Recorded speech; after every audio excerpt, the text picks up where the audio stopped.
and then I'll let you know when we start. Then I think Roberto can help me to check if we are actually going live. I think we are, right? Okay, perfect. Yes, so welcome everyone. Thank you for joining us for today's Law Physics webinar. My name is Alejandro and I'm going to be your host. Today we are presenting the large mass ratio limit of the relativistic two-body problem by Scott Hughes. Professor Hughes earned a bachelor in physics from Cornell University and his PhD from Caltech, California Institute of Technology, where he worked with Professor Kip Thorne. So we also have a law physics talk by Kip Thorne, so you might want to revisit that also. And then he did postdocs at the University of Illinois, Caltech, and the Kavli Institute for Theoretical Physics before joining the MIT physics faculty as faculty in January 2003. He's currently the Margaret McVie Carr Faculty Fellow and the division head for astrophysics at MIT. Professor Hughes works on various topics related to astrophysical applications of Einstein's general theory of relativity, with a particular focus on modeling of gravitational wave sources and how we can use them as a tool for observational astronomy. We are very happy to have him in our webinar series today. So people, remember, you can ask questions over email through our YouTube channel or Twitter, and then the questions will be read at the end of the talk. So without further ado, we will turn it time to Scott. Thank you for joining us. I think you can share your screen now. We'll start sharing my screen. Thank you very much for hosting me. And you know, I've been talking with you over email for months now. I don't think we have ever actually met in person. So I'm looking forward to the day when that can happen. So it is a nice side effect of this pandemic that doing things remotely has become somewhat easier. So I'm enjoying that, and I love the opportunity to do things like this. So as Alejandro described, I'm going to tell you a bit about how we study the the two-body problem in general relativity, the relativistic two-body problem, in particular focusing on a limit that allows us to both solve this problem with very high precision, and which is, as I'll describe in the talk, is of particular interest, but is of direct interest for upcoming future gravitational wave measurements. Now, I'd like to set the context for why we are interested in this problem by sort of reminding everyone that if we go back to Newtonian physics, the theory of gravity that described how we study the motion of bodies due to their mutual gravitational attraction for a couple of centuries before Einstein came along, the two-body problem is not that difficult, okay? If you've studied university level physics, even high school level physics, you've learned already a lot about this. And in fact, when you dig in a little bit, you find that the complete solution to the motion of two bodies under the mutual gravity, according to Newton, is quite simple. So suppose I have a body with mass m1, I have a second body with mass m2, and they are attracted to each other by their mutual gravitational attraction. Well, I just remap them to a total mass, capital M, indicated here on this slide, a reduced mass, which I've written with the Greek letter mu, indicated on this side. I assign to this binary, I'm going to call it a binary from now on. I can assign it an energy and an angular momentum. I can remap the energy and the angular momentum to two different parameters. I'll call P, which is technically it's known as a semi-lattice rectum, but it sort of gives me an idea of the mutual separation of these bodies. And orbital eccentricity, which I'll write epsilon. And then the complete solution for the motion of these two bodies is given by these two functions I've written down here, r of theta and t of theta, which sort of parametrically describes the motion of the two bodies about one another. If the study of gravity had ended with Newton, I would now end my talk and say, are there any questions? Okay, that would sort of not really be worth your money. So fortunately, additional science has come along since then. So how do we describe the motion of two bodies according to Einstein? So what we teach our students in our general relativity classes is you begin by building the space-time of a large gravitating object. I'll say a little bit more about this process later on in the talk, but the basic idea is that the geometry of space-time, g mu nu, the metric of space-time, is determined by the distribution of mass and energy and momentum in some kind of a large gravitating object. It's a complicated procedure to build that space-time, but let's say we've done it. Then freely falling objects will respond to that body's gravity by following geodesics, trajectories that give us extremal time as measured by clocks that are carried by those objects themselves. And so there's an equation that describes that, where, in this equation I've written down here, these gamma coefficients are essentially derivatives of the metric. This reproduces Newtonian gravity in the proper limits and gives us a lot of new features as well. A lot of fun stuff. I'm teaching a general relativity class right now, and we're just getting into this. We're getting into all the fun you can do with it, seeing how Einstein is different from Newton. This is actually, though, very oversimplified.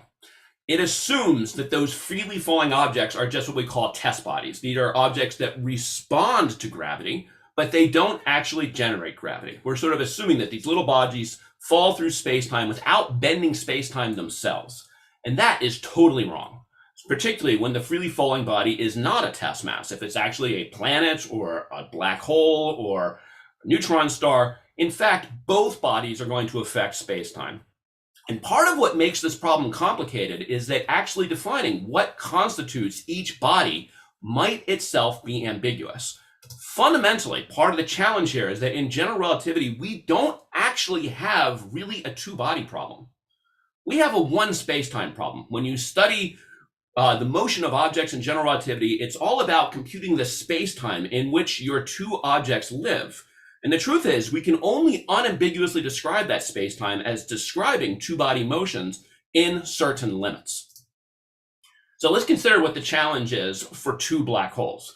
Our goal is to solve the Einstein field equations, a set of coupled, nonlinear, partial differential equations with the following boundary conditions applied to them. We're going to require that the space-time be purely vacuum, that there be no matter or energy other than things related to gravity in there. There's no baryons, there's no fields, no electric fields, no magnetic fields, purely empty space. That actually is the one thing that simplifies this analysis. We're going to require that at some notion of an initial time, the space-time unambiguously contain two black holes. And I'm going to require that nothing come out of those holes' event horizons.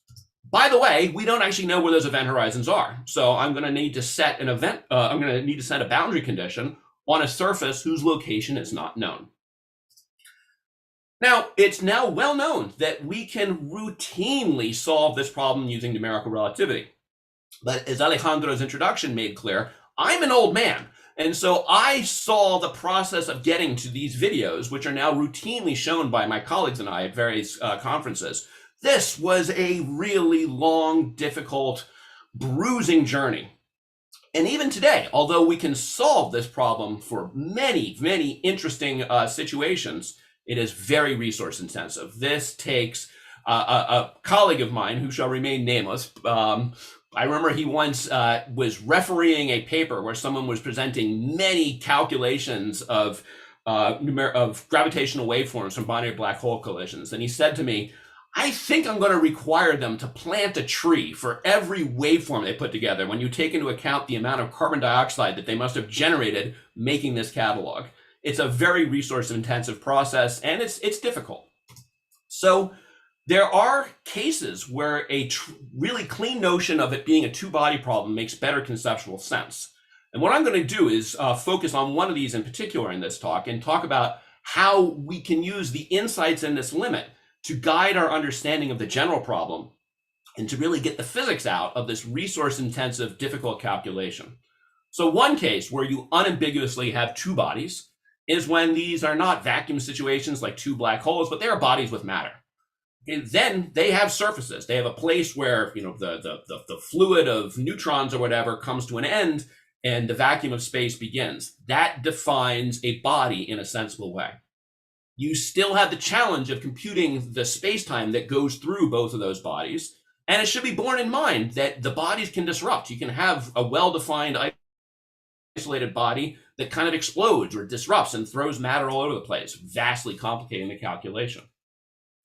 I can have objects that are clearly widely separated.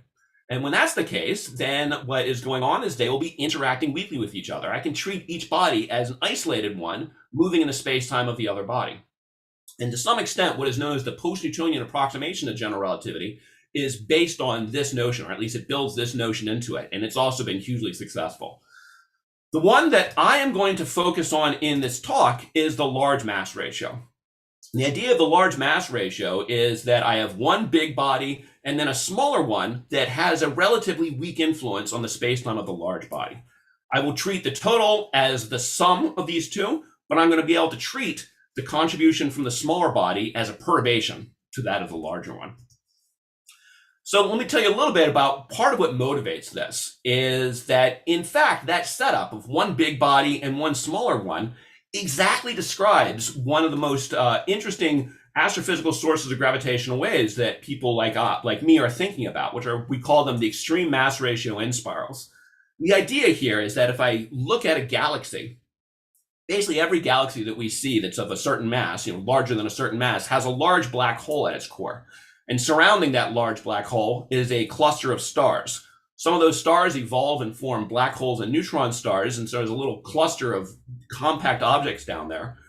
Multi-body scattering will occasionally put one of those massive compact objects onto a strong field, gravitational wave-driven orbit of the big black hole.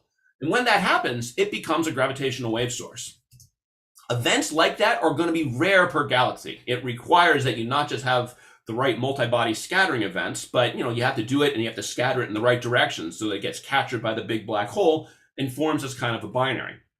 So although it's rare per galaxy, it probably happens on the order of once every million years or so per galaxy, the gravitational waves that they generate will actually be sort of audible to space-based gravitational wave detectors, in particular the planned detector LISA, the laser interferometer space antenna, out to cosmological distances, sort of order a redshift of 1, which is a couple thousand gigaparsecs. When you fold in the fact that it's maybe only once per million years per galaxy, but you have hundreds of millions of galaxies that'll actually be radiating, you reasonably expect there to be sort of dozens to hundreds of events like this per year in a detector like LISA. And if we want to be able to measure the waves from these things, we need to be able to make models, particularly if we want to measure them and then interpret what the measurements tell us. So because these systems have very large mass ratios, the properties of the inspiral and the gravitational waves that they generate depend more than anything else on the properties of the large body spacetime. So by measuring these waves, it offers us an opportunity to probe and to test the properties of the massive compact objects that live in the cores of many galaxies. Now, those objects are presumably black holes. They are presumably the Kerr solution of general relativity describes those black holes, but we'd like to test that. Even if that, in fact, is exactly what describes these objects, we want to be able to measure their properties with very high precision. And indeed, when people do, so far people have done kind of quick analyses of these things. I shouldn't say quick. Barak and Cutler spent quite a long time doing this analysis, but we now have somewhat more sophisticated tools, and so we're due to revisit some of these analyses. But we find that we can do things like measure the mass of the black holes in the cores of galaxy using these extreme mass ratio events to sort of 0.01% accuracy, incredible precision.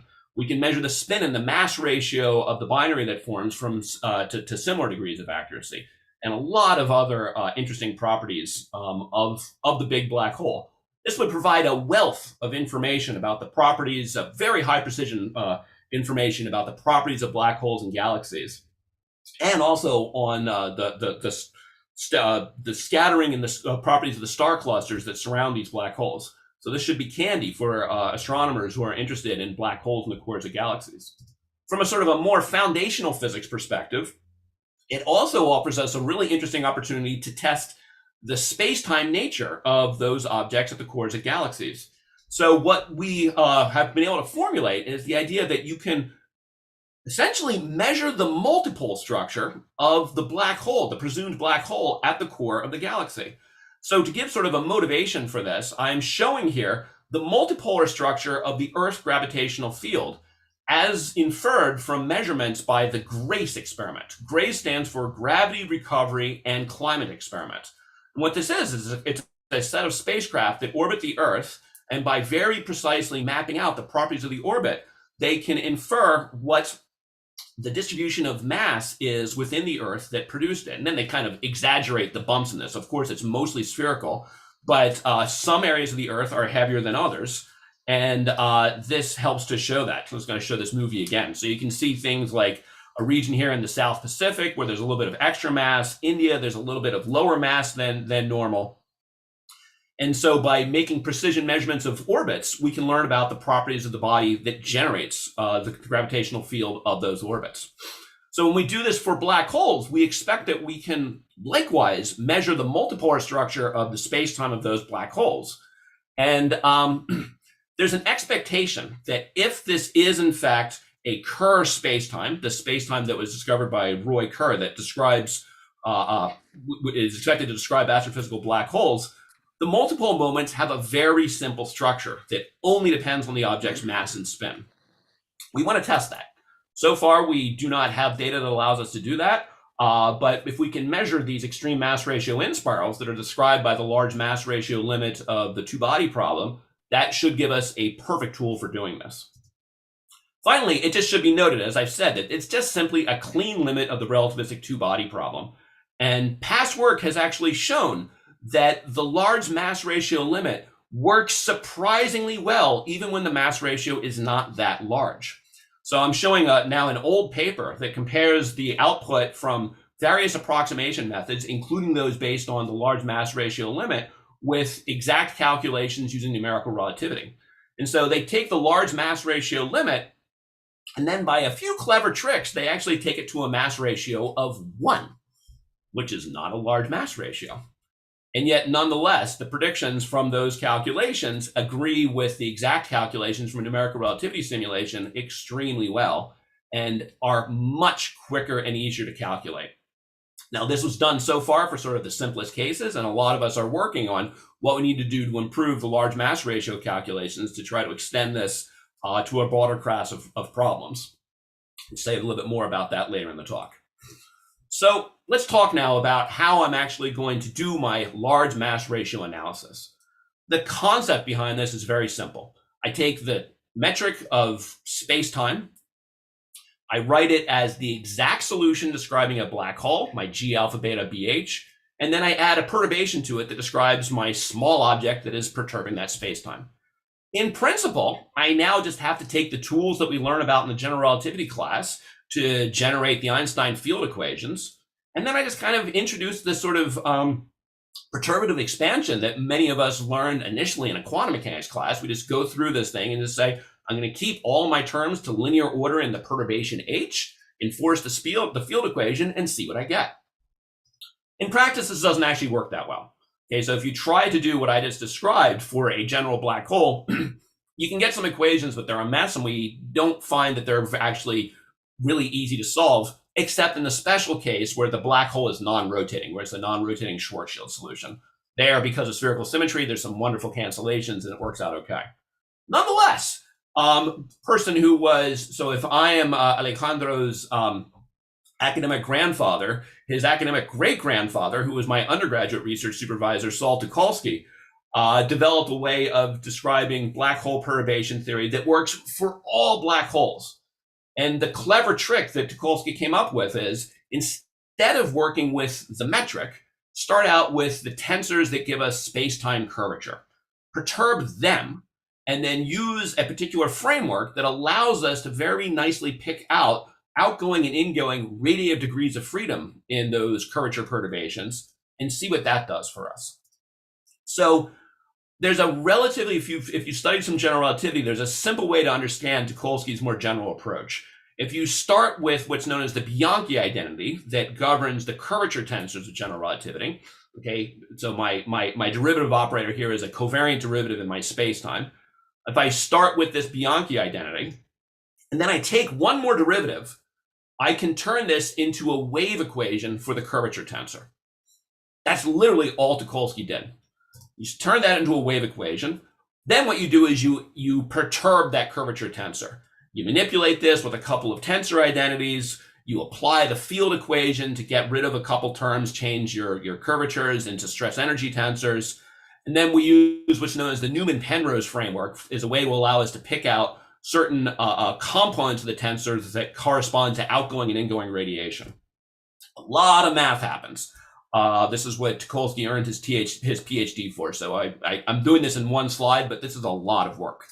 But once you're done with all that work, ta-da, you have an equation. So it turns out to be a simple partial differential equation for a scalar quantity that scalar quantity is actually a complex thing, and so it's got two independent functions in that.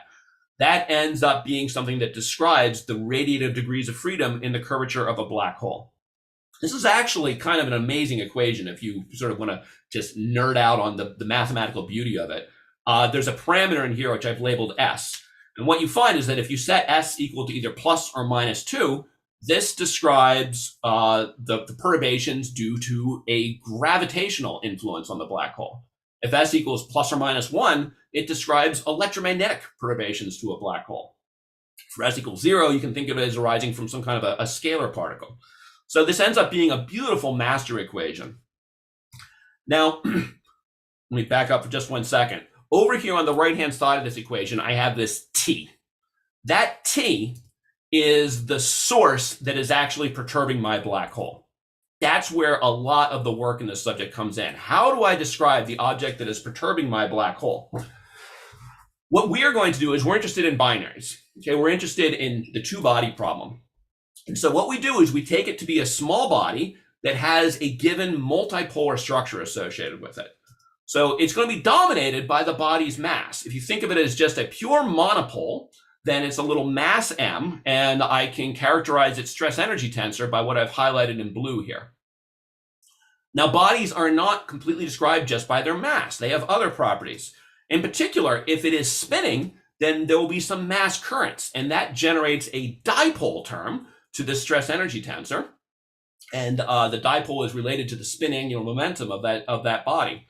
We could go further. We could include terms for the quadrupole moment of this body, the octopole moment, etc. You can sort of almost imagine, I showed you a little movie of the multipolar structure of the Earth. You can include terms for all the complex lumps that make up the distribution of an object like the Earth.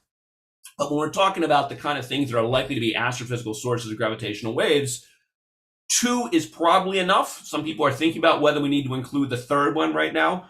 But the truth is, the vast majority of effort so far has focused on this monopole term that's over here, and work that's related to what happens when the smaller body is spinning and there's a dipole moment is just now becoming very active. I'm going to focus largely on results relating to this monopole, to the body's mass, and toward the end, I will begin describing some recent results and some efforts describing what we do when we include the body's secondary spin. So, now we've got this equation. We know something about what it's telling us. How do I solve it? What do I need to do to solve Tucholsky's equation? So there are 3 major ingredients on this. The first one is I need a very accurate, complete description of the body's motion, the thing that is actually producing the T on the right-hand side of this equation. How do I describe that? Then I need to be able to solve for the field psi, which will then tell me about the curvature perturbation that arises from my source. Then I need to find a way of computing the back reaction that this change to the body's space-time exerts back on the orbit, and talk about how that changes the body's trajectory on very long time scales. So let's begin by just talking about the small body's motion. Let's do the first step of this. So a beautiful framework describing this comes from my colleague, Anna Flanagan, who's someone who, he was a graduate. He had just defended his PhD when I started graduate school. So Alejandro, he's like your great uncle or something.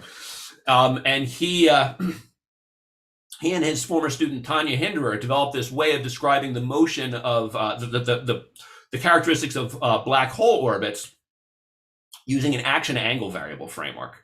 So in this sort of system I've written down here, lambda, just think of that as a time variable.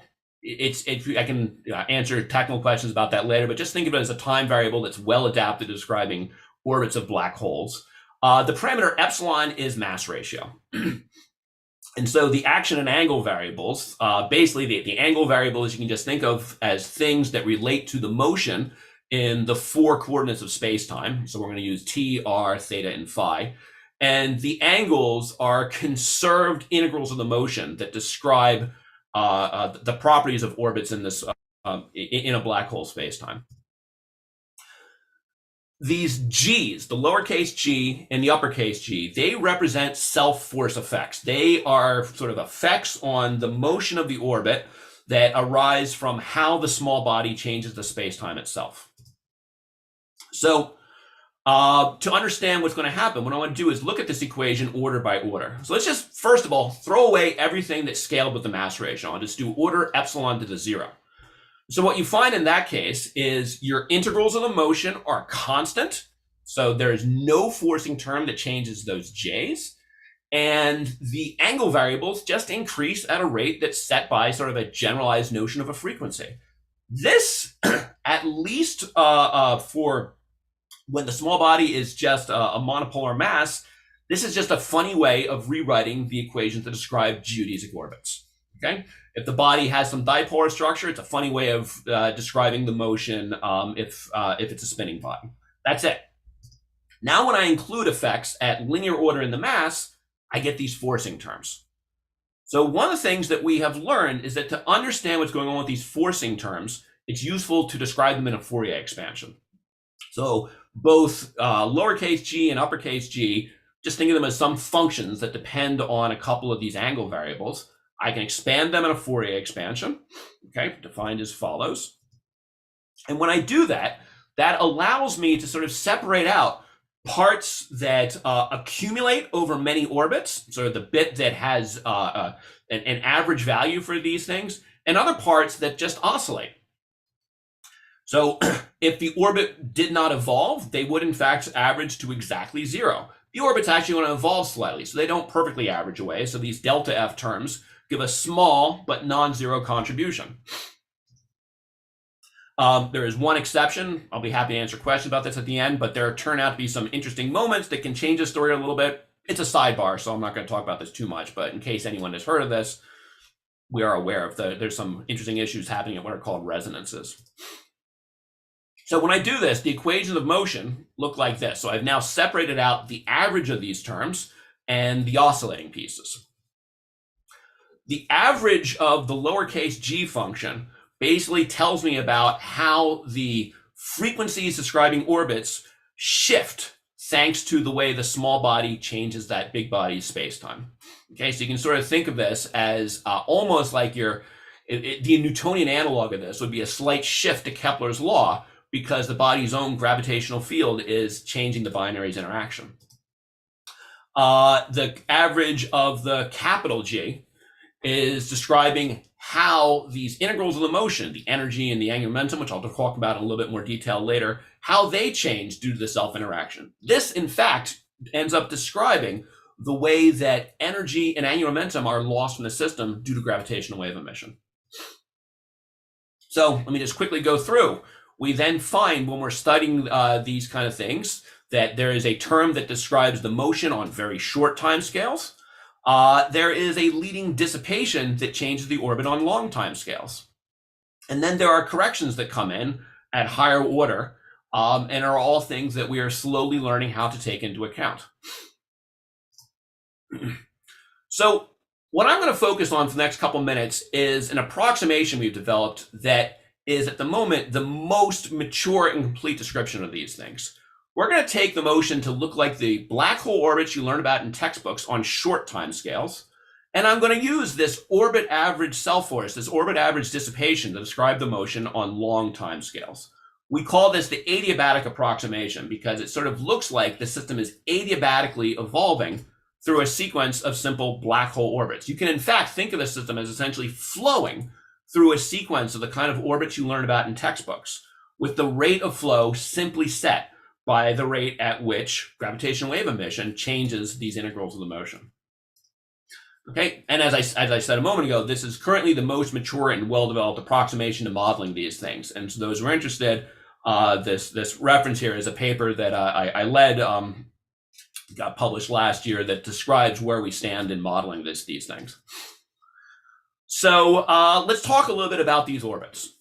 So these, you take the geodesic equation that describes motion in any spacetime, focus on black holes, and those equations of motion very famously turn out to separate so that I get separate equations governing the radial, the polar, the theta angle, and both the time and the axial motion with respect to this coordinate system. You also find when you do this that these orbits are characterized by three integrals of motion. There's an energy, This arises from the fact that black hole spacetimes, my background big body spacetime in this problem, is time stationary. It's not dynamical, but it's the same from moment to moment. They are also axially symmetric, and so there is a notion of an angular momentum associated with this. And there's a third constant, usually just called Carter's constant, that exists due to a more complicated symmetry that I can't describe as quickly or easily as this. But it's worth noting that when the larger black hole is a non-spinning one, this is nothing more than the square of the other two components of the angular momentum. Once I've selected these three quantities, I can now look at the geometry of a black hole orbit. And you get this sort of really cool structure where they end up sort of filling a torus in the space-time near a black hole. So once I've selected energy, angular momentum, and this Q, that tells me the minimum radius, the maximum radius, and sort of a range of angle over which the orbit varies. Once I understand this motion, I can also identify three distinct orbital periods that characterize the body's orbit. So there's a T sub r, which tells me about the time it takes for an orbit to move from minimum radius to maximum radius and back. There's a T sub theta that tells me about the time to move through its range of the theta angle. And there's a T sub phi that tells me about the time to revolve in the axial direction. Each of these periods corresponds to a frequency.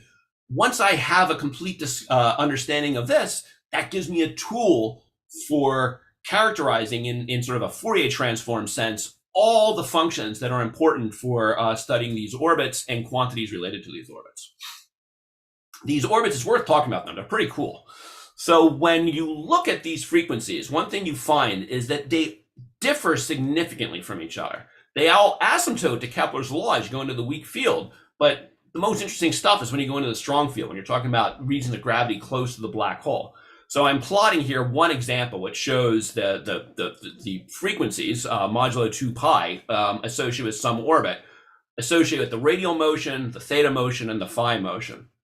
So in this plot where I've sort of chosen particular values of eccentricity, orbital eccentricity, and orbital inclination, and I've plotted it versus the minimum radius, in other words, the point at which they get closest to the black hole, notice they all asymptote, they come together as r min gets large. So this is for an orbit that's very far away from the black hole. All three of these frequencies are the same.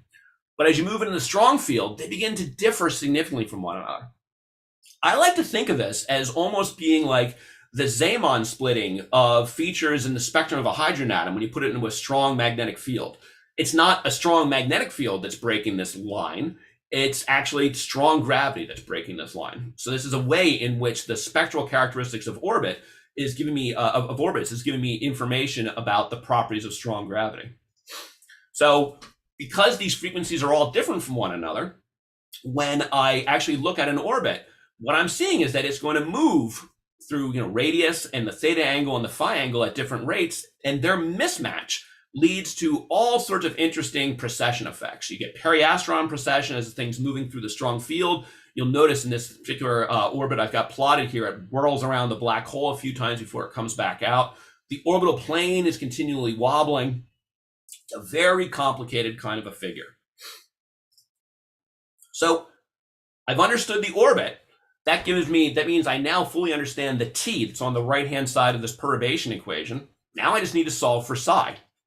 So part of why Tucholsky earned his PhD thesis was that he showed that this equation can actually be turned from a partial differential equation into an ordinary differential equation, provided he sort of picks the right basis of functions to describe the solution. So if you expand it in a particular harmonic and multipolar expansion, this turns into something that's not that difficult to solve. It's hard enough. I spent a lot of time writing code to do it. But it turns into something that can be done using ordinary differential equations. You can solve it to very high precision. In particular, if the source is a black hole orbit, the only frequencies that contribute to the psi, to our perturbation to the space-time, are going to be harmonics of the orbital frequencies. And so that gives us a very closed set of frequencies that we need to solve over, and really expedites solving these equations. Once we've got this whole thing solved, we can build a complete solution for that psi. Once we've got the psi, we can describe gravitational waves very far away from the body. we can describe what the tidal impact, the tidal stresses exerted on the black hole by the orbiting body are. And if anyone's interested, there's I can point you to papers where there's some of the technical details of this, but the key thing which I want to emphasize is once we solve that equation, we can get everything that's of interest for describing the distant radiation and how the black hole interacts with the orbit. Once we have those, we can extract from them how the body's properties evolve due to radiation being emitted and due to a tidal interaction with that small black hole, or sorry, with the large black hole. And again, actually, okay, I forgot to put this in here, and here are a few papers I've been involved in that summarize how we do this and give a lot more details. The key thing I want to emphasize is it's now basically a solved problem. All I need to do is put all the pieces together. I examine a lot of binaries, I densely cover the parameter space that describes orbital kinematics, and I allow these orbits to evolve due to gravitational wave emission. I basically compute rates of change for each orbit, use those to evolve from orbit to orbit, and then stitch together the result to assemble the gravitational waves I get from this. So here's an example of how I go through this process. So here's a set of orbits that start out with zero eccentricity. And so what I do is I just compute on a grid, a dense grid of orbits, what the gravitational waves look like from each orbit and how gravitational waves tend to sort of push the system, the direction in which the system tends to flow. And so in this particular case, I'm thinking about a system that has zero eccentricity. And so the orbit is completely described by a point in one axis is orbital radius. The other axis is sort of cosine of a particular notion of inclination. And you can see two examples of gravitational waves that arise from orbits in this parameter space. And this plot shows the direction in which I evolve from orbit to orbit. One quick technical note, I've exaggerated the angle here somewhat, best to show that it's a non-zero angle. It's actually very small. And so to a good approximation, we find that this inclination angle remains practically constant over an inspiral. Another one is think about an orbit that lives in the equatorial plane. It varies between an R min and an R max that I've characterized with these parameters P and E, but it lives in the plane with theta equals pi over 2. And a similar kind of thing here. Here are two examples of gravitational waves in this from this parameter space. And this plane shows the arrows that describe how radiation tends to push you from orbit to orbit. Once you stitch, I've filled several disk drives with data describing these kinds of things. Then once you do that, you just need some tools to describe how you step from orbit to orbit, and you assemble the gravitational wave. So here's an example. This is actually based on a slightly cruder approximation of things. I should update it at some point, but it still does a very good job describing this. So I'm going to show you now what you get when you look at a 10 solar mass black hole spiraling into a 1,000,000 solar mass black hole. This signal would actually last a year, probably a little bit more than you would be willing to wait for me to play a video for you. So it's been sped up by about a factor of 100,000. And so what you're going to see in this video is the trajectory followed by the small body as it orbits the big black hole. You're going to see the gravitational waveform it produces at the bottom. And just because it's fun, I've turned it into a sound so that you can actually, your ears can allow you to sort of track what the information the gravitational wave sounds like. So let's go. Hopefully the sound is coming through clearly. You can see it's a very complicated shape. These are all those precessions you saw in that previous movie, just rapidly moving from one configuration to another. The buzzing that you are hearing is because the black hole, the orbiting body rather, moves more quickly near the black hole than when it's farther away. So it's kind of going fast, slow, fast, slow, fast, slow.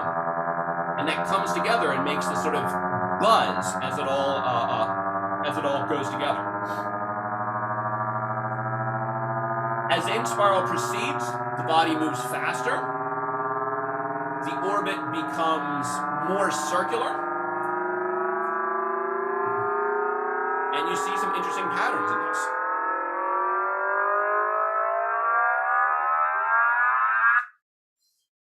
So at this point, I stopped at about 1 day. It would very quickly plunge into the big black hole and the signal would end. But that complicated pattern on the bottom there, that is what we hope to model very precisely and what we hope to measure. Okay? This is a difficult problem. Fortunately, although the waveform is itself complicated, it can actually be thought of as the sum of many, many thousands of relatively simple elements. So in a system like what I just played for you, there's actually approximately sort of 1,000 of what I like to call voices that contribute to this. And each voice has an amplitude that evolves in a very smooth and simple way. Because every one of the voices that contribute to this is so smooth and simple, we can exploit that to compute these waveforms very quickly. We have to do a lot of relatively expensive pre-computation and then storing of all our data somewhere. But because everything is so smooth and well behaved, you can interpolate the data very, very accurately and recover that waveform with significantly less calculation. In fact, making a waveform like that by taking advantage of pre-computing various things and storing them, I can make waveforms like that in approximately a second. Okay, so that roughly 1 year long waveform requires about 1 second's worth of calculation using, to be blunt, a bunch of, I have some colleagues who know the computational ends of some of these things. They use graphics processing units and a few neural network tricks to get that down to about a second. That's not my expertise, so thank God for co-authors. And it gets it down to something that works incredibly efficiently. My colleagues and I, in fact, I have a telecon to discuss this shortly after this talk is done. We're working on extending this to the Kerr case.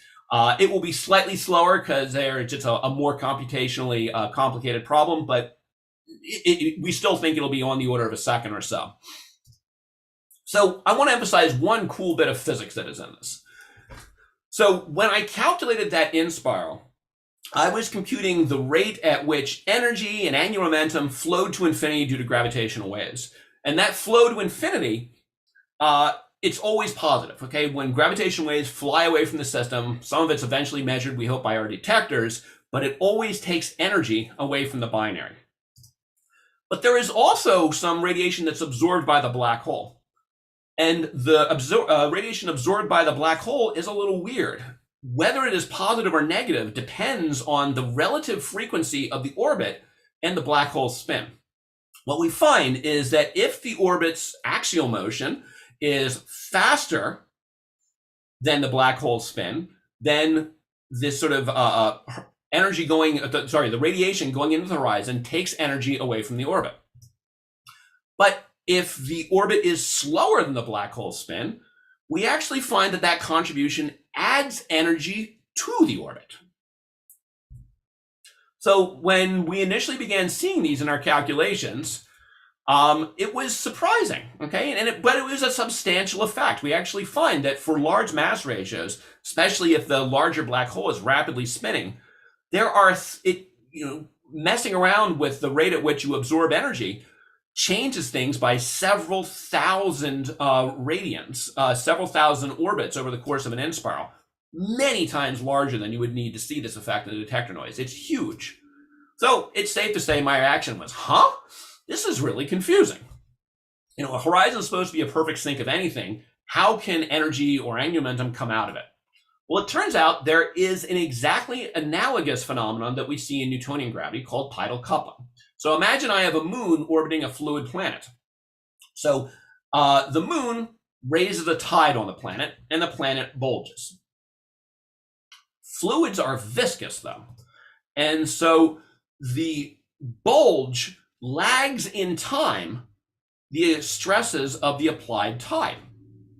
And when you take into account that both the moon is orbiting the planet and the planet is spinning, what we find is that if the planet is spinning slower than the frequency associated with the orbit's velocity, then thanks to that viscosity, the bulge will lag the position of the orbit.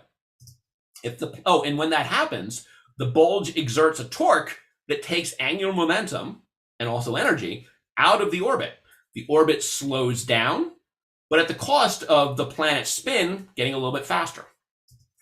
If the planet is spinning faster than the orbit's frequency, the opposite happens. The bulge will lead the orbit's position. There is a torque that adds angular momentum to the orbit. The orbit goes a little bit faster, and the planet's spin slows down. This, in fact, is exactly what happens in the Earth-Moon system. Okay, so the moon is actually speeding it up is a little bit misleading. It's gaining angular momentum due to the tidal coupling of the oceans and the crust in the atmosphere to the moon's gravity, and as a consequence, the Earth's spin is getting a little bit slower.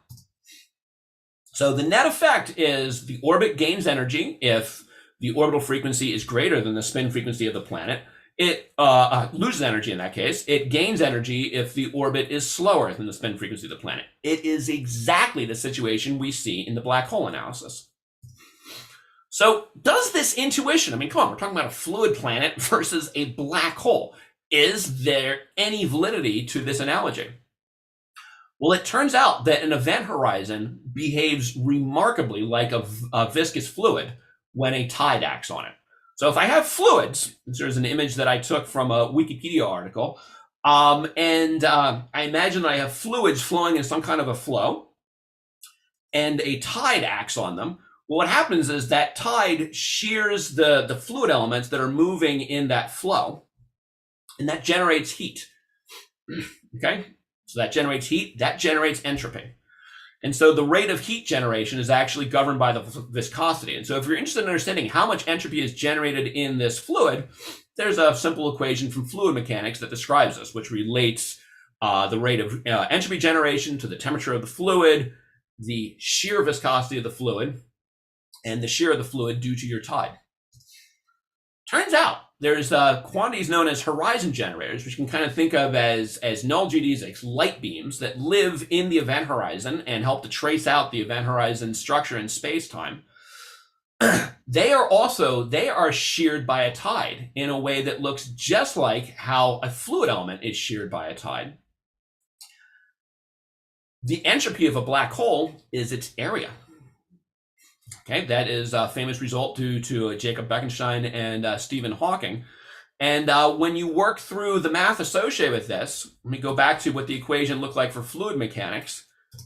The rate at which the entropy of a black hole is increased, it's governed by an equation that looks just like the fluid equation. Indeed, you can actually identify a term that looks just like a viscosity.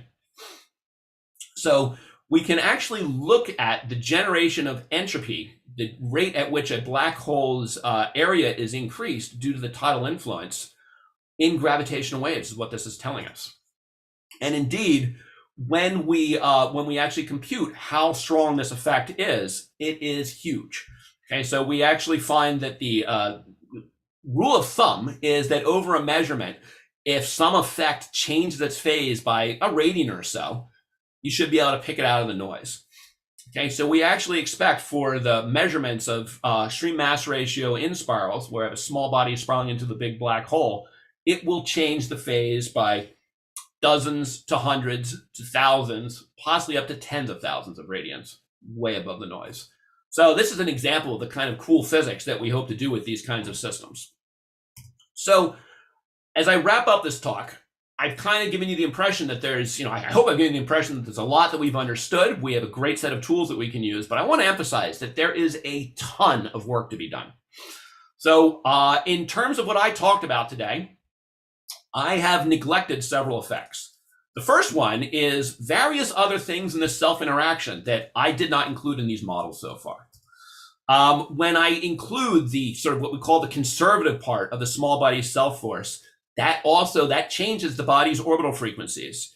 And work by a former postdoc of mine, Niels Warburton, working with my colleague Chuck Evans and his student Tommy Osborne, they've shown that if you fold in what that thing does, you get dozens of radians need to be taken into account. That is also a huge and important effect.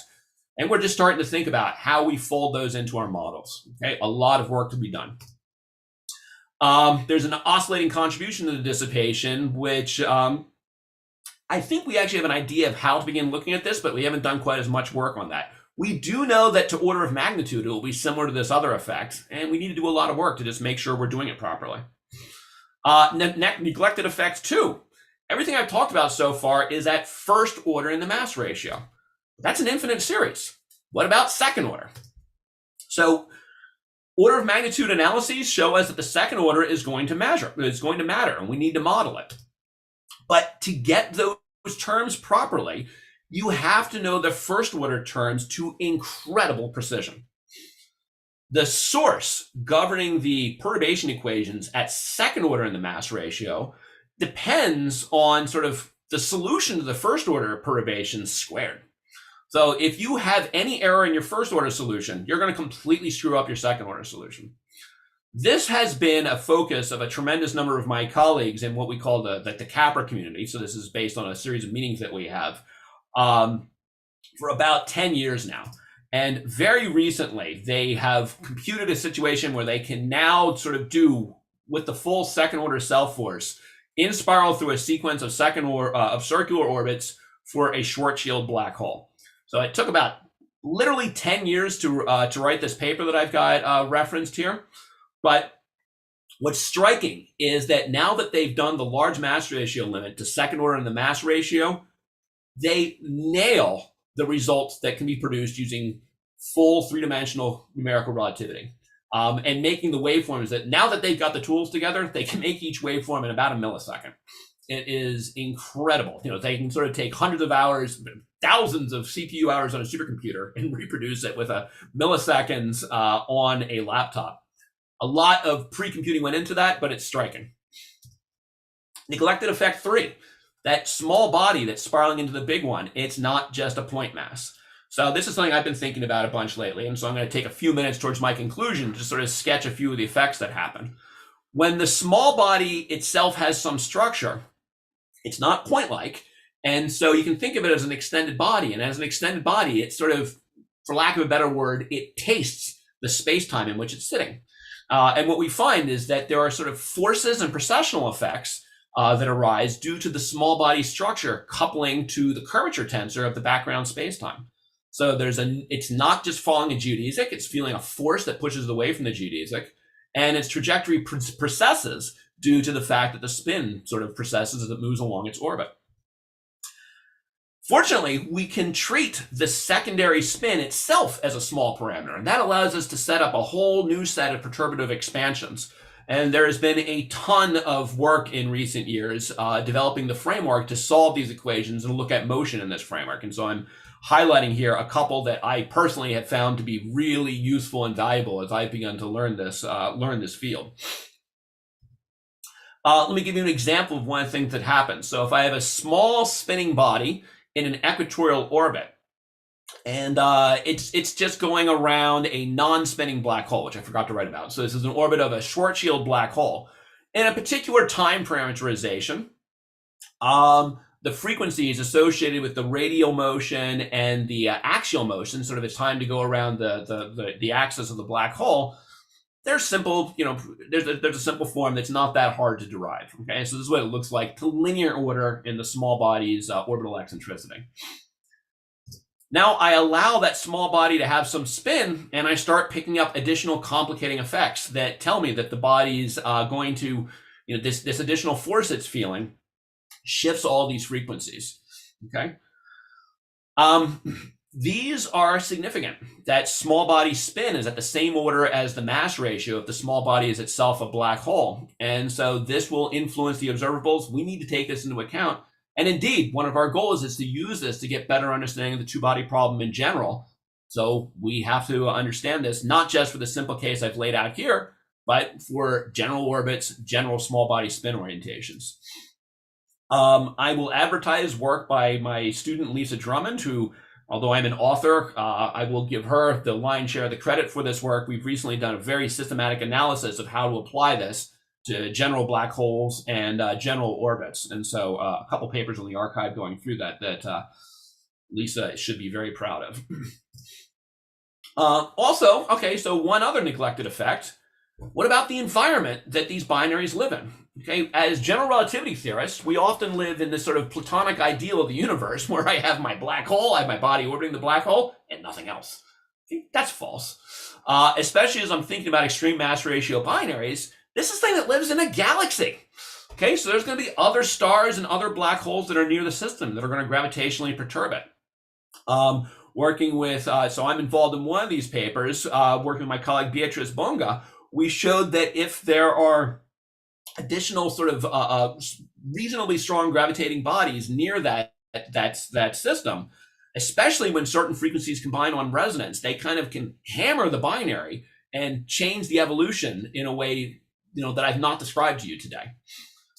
You also have to worry about the fact that there can be matter accreting on the black hole, which will exert drag on the orbit, and it introduces additional dissipational effects that are going to change the inspiral. And so Alejandro's PhD supervisor, Nico Yunus, was a co-author on this paper with Vincent Coxas that I think laid out a really nice framework for understanding this. There's been more modern work looking at numerical models of accretion flows that I would also advertise for this. I'm not involved in either of these things, but I've begun thinking about how to fold this into some of the framework I have been developing. The punchline, I would say, so this is my last slide, is that the two-body problem in general relativity is basically solved. These computational breakthroughs in numerical relativity basically tell us that we can throw enough CPUs at a problem and burn enough natural gas to power the computers that solve them. You can basically model any binary system that you care to. But we want to also understand the physics of those things. And the large mass ratio limit we have found to be a really powerful tool for studying this problem and developing insight into the physics of these black holes. And especially for students who might be listening to this thing, I will advertise that there is a lot of work to be doing. In one of the other versions of this talk I give, I have a little picture of one day when my daughter was 2, she just made a little sketch that looked remarkably like this extreme mass ratio inspiral. And so I often show this and say, we start training our students early, when I would show her picture with that thing there. But all joking aside, there's a lot of room and a lot of need for people to help us out with this. So I will end there. Thank you very much. Thank you, Scott, for this fascinating talk. I see I received some questions maybe the coordinators will have. I don't see one in the YouTube channel, so let me start with this one that I received that is a little bit long. So let me see. It's a question, but it has several questions. So it says, what sets the limits of convergence in this problem? How do we know it actually converges? Is it because of numerical relativity comparisons? And how do we know it's not falling close to the black hole? And how do we know is the correct answer, quote unquote? I guess. So, no, that's a great question, and it's an important question. And part of the answer indeed comes back to the fact that we have multiple ways of attacking this problem. And we can look at, so the truth is, if we only had one technique, you should very much be worried about that. Okay, but by using multiple ways of studying this problem, looking at the numerical solutions, numerical relativity solutions, by looking at this sort of wide separation expansion, we can see that all the different techniques converge onto a similar behavior. In terms of, how do I know whether it's working well in different domains near the black hole? That's kind of a question that depends on the properties of the solutions to these differential equations. And I've not gone into the details of what some of them are, but they in fact all these things have certain boundary conditions that they must satisfy. So, for instance, you require things can only go into the event horizon. Things can only go out. If you sort of think about this, you make a causal diagram describing this. So at null infinity, you only have outgoing fields. On the event horizon, you only have ingoing fields. And when you satisfy that, the event horizon, the differential equations end up admitting well-behaved solutions. But then, the question is, do I know whether this solution is convergent or not? We have only recently really begun to understand how to solve the second order equations. So far, I can tell you that we're physicists, not mathematicians. We don't have a proof of convergence, but we have we kind of have an empirical evidence from the calculations we have done so far that nothing is blowing up in our faces. That may change at some point in the future if we discover that there are some issues here. We give one example that does sort of point to that. We actually find that the equations of motion in this sort of multipolar description of these bodies, it could be subject to some pathologies. And that's just related to the fact that whenever you treat a body, rather than as an extended object, but as a system of pure multipoles, you're going to have a few kind of artificial features associated with that. And we have to be careful and understand that. and to make sure that any pathologies associated with that do not pollute our solution. Thank you. We'll see if there's a follow-up question or a comment. Be a hand up. There's another. Oh, yeah, yes, I'll go through that in a second. Okay. There's another question here. How do we treat the intermediate range? I guess the IMRI case. That's an outstanding question. So, strictly speaking, this framework, we know it works, our sense, which I will again emphasize is kind of relating to that first question, our empirical sense is that this sort of first order in perturbation theory works fine when the mass ratio is sort of 10,000 to 1 and more extreme than that, 10,000, 100,000, a million to 1 or higher. Numerical relativity in principle can do any problem, but it gets computationally intractable when the mass ratio gets too large. And so there's been a lot of work going up to mass ratios about 15 to 1, about 20 to 1. There's an intermediate regime here, sort of 50 to 1, 100 to 1, where neither technique really works that well. The hope is that these second order techniques will bridge that gap. And I again emphasize that's a hope. We don't actually have completely established that that's going to be the case, but early indications, at least for the simple situations they've been able to study so far, suggest that that is the case. And let me just comment that astrophysically, that regime is of huge importance. So one of the most important sources for future space-based detectors is likely to be black hole, the assembly of black holes at high redshift, sort of early cosmological assembly of black holes. And those early black holes are, according to all the wisdom we have so far, they sort of assembled hierarchically when the galaxies that they're embedded in also assembled hierarchically. And when you go through the statistics associated with the simulations, which, take them with a grain of salt, but nonetheless, it's at least an indicator, systems with mass ratios of 20 to 1 or 50 to 1 or 100 to 1 are pretty common. So it's quite likely that to build good models for the intermediate mass ratio regime will be important for the astrophysics of future measurements. Thank you. Okay, I see here. Yeah, John, Alex, you can unmute yourself. Yes. Yes, thank you, Alejandro. Okay, first of all, thank you for the great talk. And I just have one question, and it's referred to your last slide, where you say the two-body problem is basically solved. That may be a bit of an overstatement. Yeah, I just want to know, because the two-body problem is just a set of partial differential equations. And in a mathematical context, if you say this is solved, it's because you have the function that put into the equations that satisfy the partial differential equations, and this is not like I have the functions. So when you say basically, because you have a set of observations and that, so I just want that you emphasize what you mean in basically solved. Right. So that's a great. Thank you for the request for this clarification. So what I would say about this is that for any astrophysical system that we observe today and that we are likely to observe in the next 10 years, I think we can do a numerical relativity simulation that accurately describes it. Some of them will be very challenging. So systems of very large mass ratio, systems with high eccentricity, systems where the members of the binary are very rapidly spinning, those will take significant CPU resources. And it's quite possible that the codes will encounter instabilities that will make them a little bit more challenging. But the vast majority of systems that we're likely to encounter in the next 10 years, and I would say all that we've observed today, we can model those.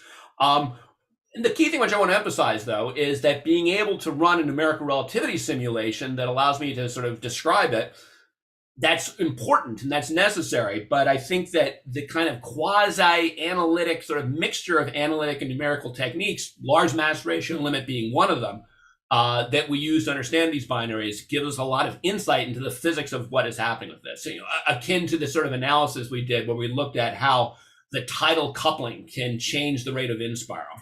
Okay, so things like that can be handled much more simply in a perturbative calculation than in a numerical relativity calculation. Okay, and the last one. In some part, you say that one of the things that is for further work is think about the environment. And what if, because I don't know how difficult could be, if you start just by adding a new body and you talk about a three-body problem, for example, is too hard, or is like the next clear step, or is not the case? So I'm going to advertise a little bit. One of my former postdocs, working with one of my graduate students, so that's a paper by Carl Rodriguez, did some work looking at this problem. The three-body problem is tractable if you can treat it hierarchically. Okay, so what I mean by that is, imagine you have a binary and you have two bodies that are strongly interacting with one another, their orbits are really rapid, and then you have a third body that's sort of distanced from it, so that its influence is, it's non-negligible, but it's not evolving very rapidly. So then you have what you call a hierarchical binary. That we are developing some really powerful tools for modeling. If you have three bodies that are really close to one another so that there's no hierarchy of scales between them, that's hard. I don't think we really necessarily know how to do that. Fortunately, from an astrophysical perspective, the hierarchical problem is probably the more relevant one, okay? Because what you're going to get is, when you have a really tight binary, there'll be other stuff near it, but near is a relative term, right? It'll be kind of, be sufficiently far away that it's not significantly dynamical, but it does exert an influence. So, there's again, I would come back to one of the points I made. There's a lot of room for people to think about problems in this venue. And so we have early indications and some great first steps in some of the directions for these things. But this is not the end of the story by any means. Thank you. Thank you so much. Sure. Thank you. Do we have another question here from Roberto Nicolas? Or maybe I can read the last one. We are a little bit past the hour. Let's see here. Okay, I'll ask the last one. Scott, thank you again for this nice talk. I would like just to see your vision about how modeling this, like for the detection purposes. So let's say we have Lisa. I'm assuming we need to have a model that will have the resonances, these environmental effects. So do you think it's going to be something like a sort of clutch where we start doing it and then now we put the resonance where it's important and then we keep doing that? So it's going to be like a Frankenstein model? Or do you think at the end of the day, we might be able to capture all of these effects with a end-to-end in one self-consistent model? I think initially, you're going to start with Frankenstein. Okay, so you'll start with Frankenstein because we know how to do many of these elements sort of on their own, and you have to sort of figure out a way to sort of to piece them in there. But one thing that's worth emphasizing is that let me talk about some of these neglected effects. So hopefully you can still see my screen. When we start including things like some of these self-force effects that are not yet included in the adiabatic models I talked about. So like, for instance, this oscillating contribution to the dissipative part of the self-force, that actually incorporates the resonances. To give an example, it's similar to what you just used, right? And so if we have a way of folding that in a computationally effective, self-consistent way, the resonances would come along for free, essentially. So I think some of the effects will be kind of like that, including, for example, the conservative part of the body's self-force. I actually think doing that as sort of like a separate Frankenstein addition to the adiabatic models might be surprisingly accurate and effective. We'll need to test that by having a self-consistent model that does everything, all at once. What I suspect will happen is that when we make a model like that, we'll have sort of like our beautiful gold standard that probably takes 1,000 CPU hours to compute. And then, we'll do these Frankensteins might take seconds to compute, and we'll just check and see how good does this Frankenstein do compared to the gold standard. And I think that's where a lot of the activity is going to be over the next 5 years, especially as plans for studying the data and doing the science with space-based detectors that's really kind of solidifying now.